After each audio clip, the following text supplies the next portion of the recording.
trem aqui, viu? Vou até ligar pra uma amiga minha, lá da cidade grande. Alô?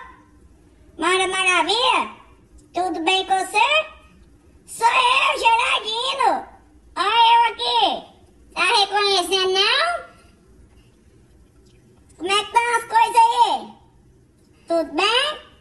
Aqui no campo tá tudo tranquilo. Já fiz o comer, tô com a barriga cheia. Agora é só deitar na rede e descansar. Essa boia. Vamos encontrar. Até mais. Oi, Geraldino. Também estou cheia de saudade de você. Estava até lembrando de você mesmo, sabe? Está na época do piqui. Como eu amo comer um piqui, hein? Vou te visitar. Vamos nos encontrar? Sim, vou aí na roça te visitar, viu? Nada como um piquezinho feito no fogão a lenha. Tá, gente? Opa, peraí. Chegaram alguns alunos. Depois nós conversamos mais um pouquinho, tá bom? Beijo pra você. Até mais. Viram só a língua portuguesa? Essa língua. Uma língua muito rica em pronúncias, em sotaques. Cada pessoa falando do seu jeito. Cada região tem o seu sotaque, o seu jeito de falar. Mas o mais interessante é que todos nós nos entendemos aqui no nosso imenso Brasil. Uns com gostos de um jeito, outros com gostos de outro jeito, mas todos falando a mesma língua. Por falar nisso, a leitura de hoje vai falar sobre a nossa língua. Como é que surgiu a língua portuguesa? Vem comigo, vamos descobrir um pouco mais sobre isso. Navegando pela Língua Portuguesa, de Douglas Tufano, editora Moderna. Douglas Tufano, formado em Letras e Educação pela Universidade de São Paulo, é autor de vários livros didáticos e paradidáticos na área da literatura, língua portuguesa e história da arte, dentre os quais Navegando pelo Dicionário, Navegando pela História do Livro, A Carta de Pero Vaz Caminha, Jean-Baptiste Debret, Gramática Fundamental, Moderno Dicionário Escolar, todos eles publicados pela editora Moderna. E as ilustrações desse livro são de Gilmário Fernandes. Introdução. A língua portuguesa é a nossa língua. No Brasil todo, conversamos, pensamos, cantamos, escrevemos e até sonhamos em português. Viajando pelo imenso território brasileiro, você pode ouvir diferentes sotaques e até mesmo algumas palavras que não conhece. Mesmo assim, consegue entender o que brasileiros de outras regiões dizem. Apesar dessa variedade de jeitos de falar, todo mundo no Brasil fala uma mesma língua, o idioma português. Agora, prepare-se, vamos fazer uma viagem pela história da nossa língua e conhecer um pouco de sua riqueza.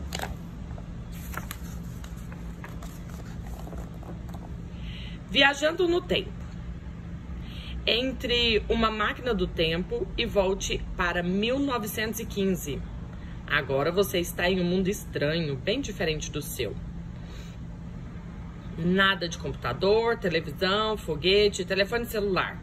Então, nem pensar. Pelas ruas, homens, mulheres e crianças usam roupas bem diferentes daquelas que se usam hoje em dia. Nos cartazes, placas e tabuletas, você percebe uma língua escrita não exatamente igual à de hoje, mas que escrita diferente. Para ver mais sobre essa escrita de 1915, você entra em uma livraria onde está sendo lançada uma edição de O Patinho Feio, de Hans Christian Andersen. Você pega um exemplar e lê um trecho desse livro. Observe que nesse texto de 1915, muitas palavras não estão escritas na mesma forma que fazemos hoje. Vamos dar uma olhadinha nesse texto. Algumas crianças chegaram ao jardim e puseram-se a atirar à água migalhinhas de pão. A menor delas, batendo as mãozinhas, exclamou alegre: mas reparem, ali está mais um cisne.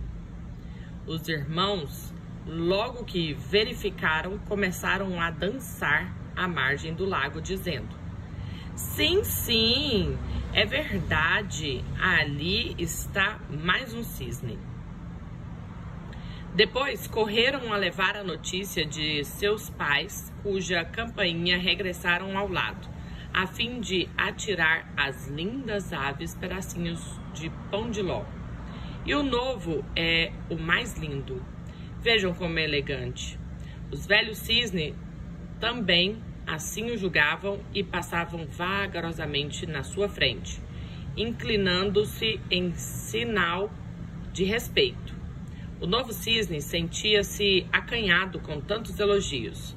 Escondeu a cabeça embaixo de uma asa, por não saber o que havia de fazer. Mas não o dominava a vaidade.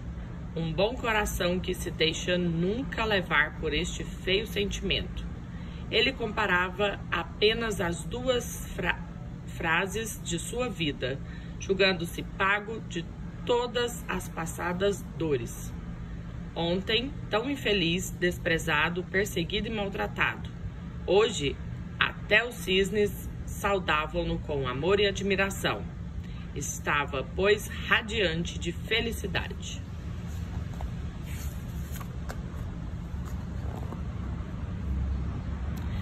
Vamos conferir agora as diferenças. 1915, puseram-se com Z, hoje puseram-se com S. 1915, água não tinha acento. Já hoje, a água tem acento. 1915, delas era escrito com 2 L's. E hoje é apenas com um L. Cisne era com Y. E agora é com a letra I. Dançar era com S. E agora, C cedilha. Paz era paz, com E. E agora com I. A fim de, a fim emendado. E agora, separado. Também não tinha acento. E agora, tem acento. Sinal tinha um G por aí. E agora não. Asa com Z. Agora com S. Ele, 2 L's. E agora, apenas um. Fases, PH. E agora, sem PH, é com F. Dores, tinha acento no O. Agora o acento foi-se embora. Ontem, iniciava com H. Agora não tem mais isso. As línguas se transformam com o passar do tempo. O português que falamos e escrevemos hoje não é o mesmo de outras épocas. Se a máquina do tempo viajar para um passado ainda mais distante, você poderá ver como nasceu a língua portuguesa. Você já foi vossa mercê? A história do pronome você é um exemplo de como as palavras se transformam ao longo dos anos. Nos tempos bem antigos, sempre que alguém dirigia palavras ao rei, era obrigatório usar a expressão vossa mercê. Mas a forma dessa expressão foi mudando. Vossa mercê, mudou para vós mercê, mudou para vós mercê e hoje nós falamos apenas você. Além de mudar de forma, esse pronome mudou de uso, pois se transformou numa palavra de uso popular. Cabalos. Como tudo começou? A história da língua portuguesa começou há muito tempo, alguns séculos antes do nascimento de Cristo, na cidade de Roma, na Itália, onde se falava uma língua chamada latim. Como sempre ocorre em todas as línguas, havia diferenças entre o latim falado e o escrito. No século II a.C., os romanos invadiram a Península Ibérica, onde hoje estão Portugal e Espanha. Após a chegada dos soldados, vieram colonos e comerciantes que passaram a conviver com o povo nativo. Foram fundadas várias cidades. As pessoas que antes da chegada dos romanos já viviam nessa região falavam outras línguas, mas foram obrigadas a usar o latim. É claro que elas não falavam exatamente como os romanos. Assim, Com o tempo, o latim que se usa ali foi se modificando e ganhando um jeito especial. Por volta do ano 400 da era cristã, a península já estava totalmente romanizada. Os ibéricos viviam à moda romana, falando uma língua derivada do latim.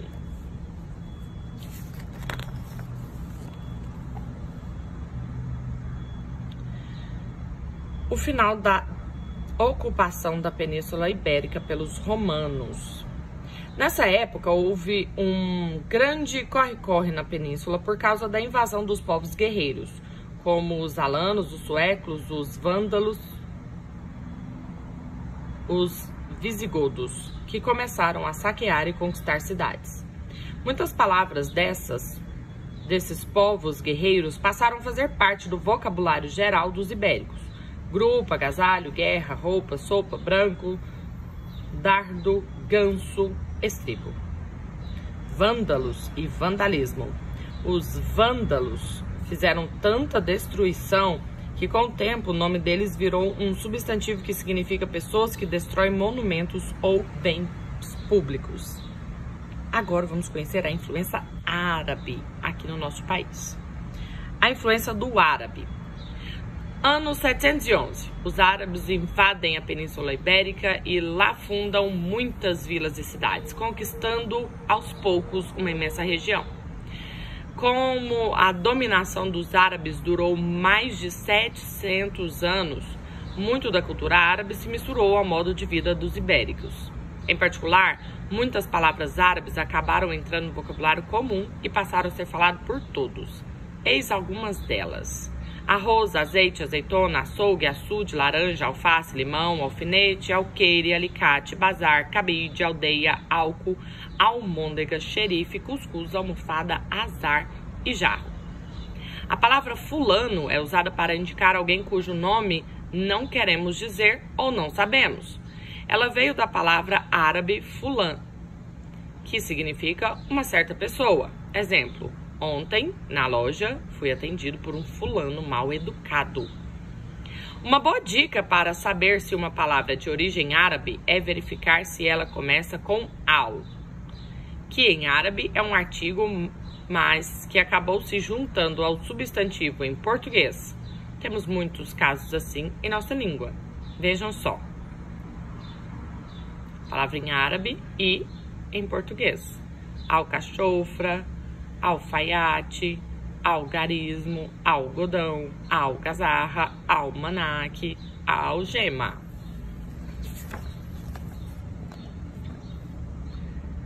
A fundação de Portugal. As lutas para expulsar os árabes da Península Ibérica duraram séculos.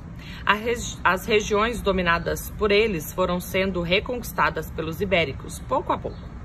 Em 11.143, num território tomado dos árabes, foi fundado o Reino de Portugal, que nessa época chamava-se Condado Portucalense.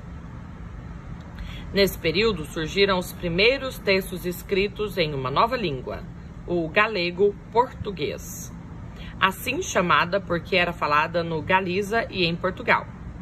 Esse é o tempo dos trovadores, nome que se dava às pessoas que compunham as cantigas tocadas e cantadas nas festas dos palácios e nas aldeias. Os artistas que tocavam os instrumentos musicais e cantavam eram chamados de jograis. A época dos trovadores foi também a época dos cavaleiros, que vestiam armaduras e participavam de combates. A língua falada em Portugal foi se transformando com o passar do tempo. Por volta de 1450, ela já era parecida com o português moderno. E os textos dessa época podem ser entendidos ainda hoje sem muita dificuldade. Mas estes versos de uma cantiga do trovador João Ruiz de Castelo Branco: Senhora, partem tão tristes meus olhos por vós, meu bem, que nunca tão triste vistes, outros nenhuns por ninguém. Você não achou fácil entender estes 4 versos? Pois eles foram escritos há mais de 500 anos. O Brasil entra na história, os índios e os africanos. Em 1500, em nome de Portugal, Pedro Álvares Cabral tomou posse de um grande território que depois ganharia o nome de Brasil. Esse território já era habitado por povos que os portugueses chamaram de índios. Para ocupar o Brasil, grupos de colonos portugueses começaram a chegar aqui, vivendo principalmente da criação de animais e da agricultura. As diversas tribos que viviam no litoral falavam línguas parecidas, pois a maioria delas pertencia à família da língua tupi. Com o tempo, o contato entre portugueses e índios foi aumentando e eles começaram a se comunicar melhor. Junto com os colonos, vieram também missionários católicos com o objetivo de converter os índios ao cristianismo. Um desses religiosos foi o padre jesuíta José de Anchieta, que em 1595 publicou uma gramática da língua mais usada pelos índios na costa do Brasil. Esse livro ajudou muitos missionários que se dirigiam ao Brasil. Por meio dessa convivência, muitas palavras da língua tupi passaram a fazer parte do vocabulário dos colonizadores.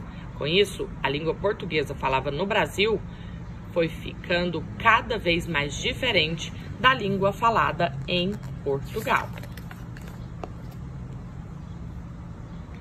Jiboia.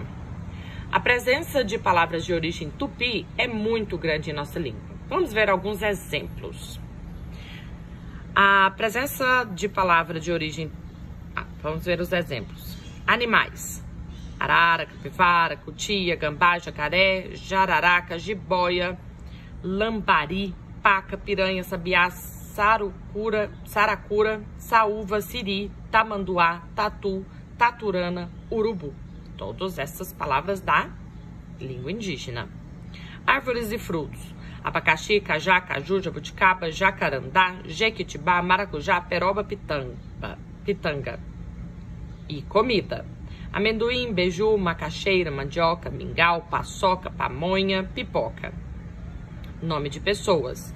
Abaeté, Araci, Guaraciaba, Jaci, Jaraci, Jurema, Moema, Paraguaçu, Ubirajara. Nomes de cidades. Aracaju, Atibaia, Barueri, Bertioga, Botucatu, Caruaru, Catanduva, Guaratinguetá, Itatiaia, Itatiba, Itu, Jaú, Jundiaí, Niterói, Paquetá, Peruíbe, Piracicaba, Tietê e Ubatuba. Bom, essa parte da história não ficaria completa se não fosse encerrada assim, homenageando os nossos primeiros habitantes, homenageando os verdadeiros descobridores do Brasil, aqueles que de fato cuidavam, aqueles que de fato utilizavam apenas o que precisavam para sobreviver, sem toda essa ganância, sem todo esse maltrato com o nosso país. Mas tudo bem, nós estamos aqui para fazer a diferença. E olha só como eles são importantes, não só porque a nossa cultura tem grande influência indígena, mas a nossa língua também. A língua portuguesa, a linda língua portuguesa, tem origem também indígena. Influenciaram muitas palavras da nossa língua. Um viva para os índios, que são verdadeiros guerreiros, que hoje estão ali, escondidos nas matas, mas que realmente contam e fazem parte da nossa história. Beijo para vocês. Nós nos vemos mais por aí, porque essa história não termina aqui. Ainda vamos desvendar muito sobre a língua portuguesa. Tchauzinho!